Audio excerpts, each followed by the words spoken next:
Hello there and welcome to Black Jackal Gaming. GW has shown us some Chaos Stage sheets, so let's take a look at the new Abaddon rules. So this guy, we know he's covered in plot armor in the lore, but in the tabletop he's lost a bit of toughness, his melee still looks unreal, he has a selection of abilities that he can use to buff units around him, his leadership is decent enough, there's ways for him to generate CP, and he's got an abundance of keywords to go with him. So let's take a look at the datasheet. So he's got a movement of 5, which is pretty standard. He's not as tough as the previous version, but this is more kind of in line that he's got this mastercrafted Terminator armor really. So he's toughness 5, 2+ save, he's got a 4+ invulnerability save, and he comes with 9 wounds. So he's not the toughest of guys, but they kind of had to knock him down a bit because he couldn't have been on the same playing field as the likes of the Swarm Lord or like Gilliman. So it makes sense that he's a little bit more on the weaker side because he is, at the end of the day, just a slightly souped up Space Marine. His objective control is in line with the other units of his size, coming in at 4, so he can hold and take objectives from people.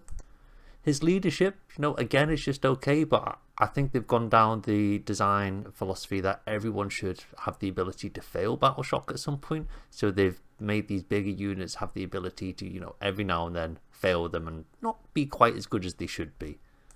And as you can see from the bottom of the datasheet, this guy comes in with an abundance of keywords. So he's still infantry, so he's going to benefit from loads of different things to do with that.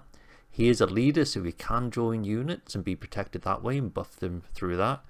He's got all the chaos keywords you can think of, and he's got the Terminator keyword, so he is in his Terminator armor after all, so it makes sense.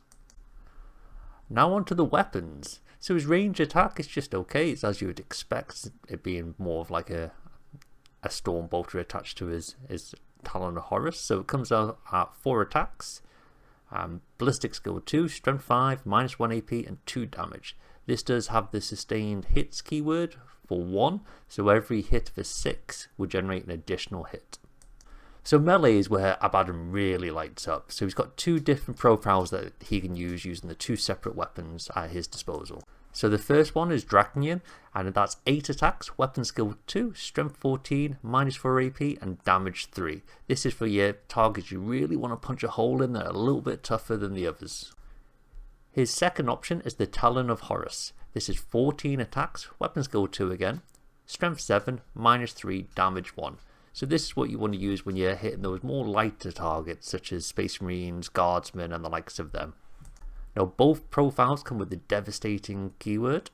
So what this does, on a wound roll of a 6 you would do a mortal wound in addition. So it gives you that ability to pack in a couple of extra wounds, especially if you're taking the Talon of Horus, because on average you're going to roll 2 to 3 6s and that's 2 to 3 further wounds on your opponent.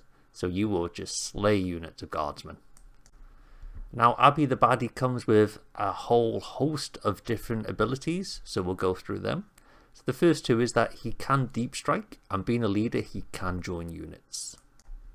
Now the faction that he defaulted in on this is Dark Pacts, and what Dark Pacts are, it allows you to choose when you're making a ranged or melee attack whether you want to gain the sustained or lethal hits keyword. When you do this you need to roll against your leadership test, and if you pass you gain the keyword. If you fail, you take D3 mortal wounds. So the first of his real abilities is that he can gain a CP on a 2+ when he doesn't fail his Dark Pact ability. Now his next big ability is the War Master ability, where he gets to choose one of 3 different buffs to the units around him. The first one being Paragon of Hatred. Now this is while there is a friendly Heretic Astartes unit within 6 inches of the model. Each time the model makes an attack, you can re-roll the hit roll. That's a complete re-roll to hit. The second option is the Mark of Chaos Ascendant. That's when there's an infantry or mounted Astartes unit within 6 inches. That model gains a 4+ invulnerability save. So this gives you the ability to really ramp up toughness of models, sitting on objectives and make it really hard for them to be removed. And the final one is Lord of the Traitor Legions. Now when there's an Astartes model within 6 inches of this model, you can re-roll a failed leadership or battle shock test. Now all these abilities, you choose one in your command phase and it'll be active into the following command phase. What's quite interesting with the final one, the Lord of the Traitor Legions, is that you choose when to use these abilities at the start of command phase, and that's when you're going to be taking your battle shock test. So if you've got multiple units that are needing to take a battle shock test and they're within 6 inches of Abaddon, then this is a really handy one to use. It looks a bit weaker than the others, but situationally this can really turn a game on its head and allow you to hold on to objectives and score points. Thank you for watching the video. If you have any comments, then pop them below in the comment section. If you enjoyed the video, then please hit the like button as it greatly helps the channel. Hit the subscribe button to see any future Warhammer content. Take it easy and see you next time for more grim darkness from the 41st millennium.